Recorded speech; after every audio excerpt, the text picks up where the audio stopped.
アンニョンパクンですね。ひなさんを招待しております。今回では、日本に来て何を感じたの？どういうことを見てきたのってことを聞いてみたいと思います。よろしくお願いします。で一つ目の質問ですが、日本に来て、日本の人と過ごしてて、これ意外だなと思ったことあります？意外とスモールトークをする人が多いところでした。韓国では日本人は自分から話しかけない、そういう噂というかイメージがあったんですけど、実際にスーパー行ってもう買い物してたら、隣のおばあさんがこれ美味しいねって話しかけてくれたり、友達と居酒屋で飲んでたら、隣のテーブルの方がメニュー何ですか？美味しいですか？外交的なんで、次飲み行ったり、一緒に花火見に行ったりもしてたんです。日本に来て人間関係には困ってなかったってこと？でも急に連絡取れなくなったりして、距離感は少し感じました。韓国ではどういう感じだったんですか？そもそも韓国で居酒屋の隣のテーブルの方と仲良くなったりした経験がなくて、意外と韓国人ってあんまり人に話しかけないんですよね。韓国より積極的で外交的な方が多くてびっくりしました。そういう人間関係で苦労したことは？苦労した経験は、断るときとか、なんか物によって遠回しするんじゃないですか。クッション言葉を使うんじゃないですか。私、それが少し苦手で、まだ慣れてないんですけど、さっきの今度と同じく、友達が今度遊ぼうって言ってくれて、今度っていつ空いてるのって3、4回も聞いたんですよ、こっちから。で、友達が結局、今度連絡するねってなって、距離感を感じました。韓国人からすると、今度って言ったら、会う前提だよね。そうですよね。会う前提で思ったのに、なんか相手は会う前提じゃなくて、クッション言葉みたいな。で、二つ目の話はですね、日本に来てて、これ韓国にもあったらいいな、みたいなことあります。季節のイベントですね。特に、夏って暑くて嫌じゃないですか。私、韓国で夏のいい思い出があんまりないんですけど、日本来て夏の祭りとか花火を経験しながら、夏って思ったよりいいかもってなりました。秋になったり、冬になったりして、夏に撮った写真見ながら、今年の夏めっちゃ良かったなってなって、夏が好きになりました。そういうイベントが韓国にも多くなったらいいんじゃないかな。どういう祭りだったんですか？今年は阿佐ヶ谷でやった祭りをいたんですけど、ちょっと商店街でやる祭りだったんで、あのとこよりも涼しくて、なんかいろんなもの、なんかキュウリとか団子とか売ってて、めっちゃ嬉しかったんです。わかる。あと、祭りの食べ物とかも多いですよね。多いんですよね。そそれが韓国と違うんですよ。韓国もたまに祭りとかあるんじゃないですか。だいたい、トッポキ、なんかステーキみたいな、ちょっと重い食べ物が多いんですけど、日本だったら、キュウリか、なんかお団子みたいに、なんか食べやすいものが多くて、すごい嬉しいです。今もどこかでやってる。でしょうね。やってますよね。僕もびっくりしたのが、春には春祭りやって、夏には夏祭りやって、秋にはなんか、もみじ祭りとか、はい、冬にはなんか、雪祭りとかあって、そういう豊かさっていうのを見ました。はい。3番目の質問が、特に日本に来て、これは韓国の方が良かったな、みたいな部分があります。韓国のコンビニは英語で1+1という、一つ買うと一つおまけという文化があるんですけど、日本はそれが、あるっちゃあるんですけど少なくて、日本にもうちょい増えてほしいなーって今思ってます。お得感ありますよね。それと、やっぱ配達、デリバリーの文化が、今日本もとか増えてきたんですけど、韓国はいつどこにいても何時でもできる配達があって、日本にももっと増えてほしいなって思いますね。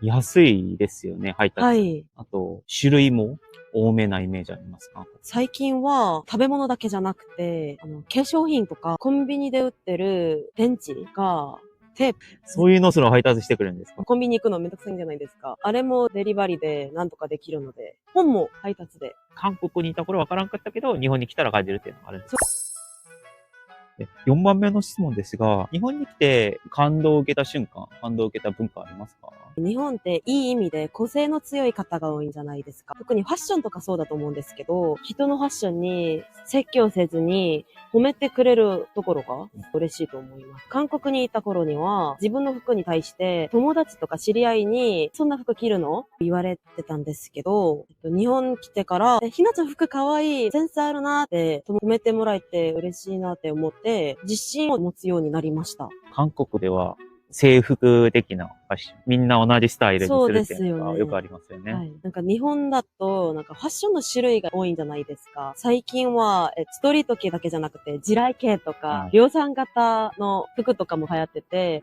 それ自分的にはめっちゃいいと思うんですけど、韓国だと派手すぎじゃないってなるから、自分的には感動した瞬間でした。ああ、わかります。今の服装ぐらいでも韓国に行ったら言われたりするイメージです。はい。めっちゃ言われてました。日本に来て多様性。あ、この人はこういうスタイリングしたんだね。いいねって思ったりするんです。韓国で同じことやってると、インフルエンサーみたいな。やっぱり韓国で友達同士だと強く言うんじゃないですか。なんか友達が一時期、目立ちたがりなのっておー言ってきて辛かったんですいや、よね。辛い。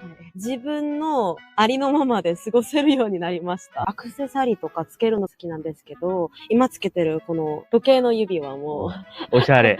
たまに友達が、時計の指輪めっちゃおしゃれ、どこで買ったのって聞いてくれたり、一つおもろいエピソードがあるんですけど、1ヶ月前頃に、新宿の御苑で一人で休憩をしてたんですよ。休憩をしてて、隣の知らないおばあさんが、つけてるキーホルダーこれ今つけてるこれなんですけど、かわいい、どこで買ったのって話しかけてくれて、そこから始まって、なんか仲良くなって、年末に一緒に忘年会忘年会。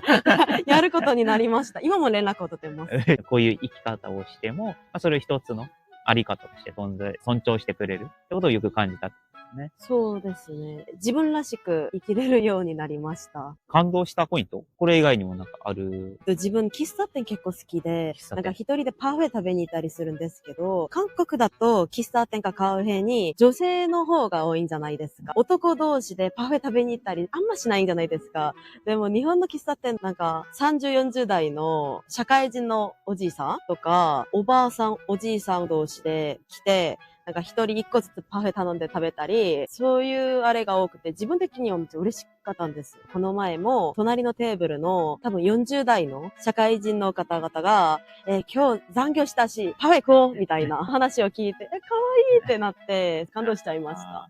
韓国の方ではどういうふうに感じてるか。男の友達とも行きづらいなんですよ。たまに男の友達に、ケーキ食べたい、食べに行かないって聞いたら、男がケーキ気まずいなって答えてくれて、そこは日本との文化の違いを感じる瞬間でした。5つ目の質問ですが、ここから日本でどういうことをやりたいだったりとか、どういうことを夢見てるっていうのはありますか？もっと日本と韓国をつなぐ仕事をしたいんですよ。イベントとかに参加して、日本の方々に韓国の魅力を知らせたり、もっと日本人の友達を作って、韓国との距離感を少しでもなくしたいなって思ってます。それのために今何から始めばいいかなって、ちょっと考えてる最中です。素晴らしい。今日、この動画撮る前に話してたんですけど、今日なんで来てくれようと思ったんですかみたいなところでも同じことを言ってくれましたよね。なぜそうしたいなと思ってた。小学生の時から日本の音楽かアニメが好きでいろいろ見てきたんですけど、そういう何年か前は自分から言えなかったんですよ。なんか日本のこと大好きって言ったら、友達で、なんで日本好きなのって言ってくる友達も、いるっちゃいたので、なんか日本好きと言ったら、オタクなのってそういう認識が韓国ではあったんじゃないですか。言いづらかったんですけど、今韓国で日本ブームで日本の文化が流行ってる今こそがチャンスだと自分は思ってます。なんか韓国行ったら、道とか店からなんか日本の J-POP とか流れてくるんじゃないですか。もう何年か前は全然想像すらできない状況なんですけど、今の時期からこそ自分が何とかしないと、少しでも距離感を減らして、日本と韓国の方々が仲良くできたらいいなって思ってます。素晴らしいです。はい。というところで今日ひなさん来ていただいて3つの動画を撮りました。なんか最後に視聴者さんに向けて何かあったりしますか？韓国と日本との関係のために、少しでも頑張っていきたいと思うので、日本の皆さんもぜひ優しい目で韓国を見ていただければと思います。素晴らしい。いや、今日本当に緊張してる中、ありがとうございました。ありがとうございます。じゃあ今日はこれで動画以上にしたいと思います。以上、タクでした。アンニョン。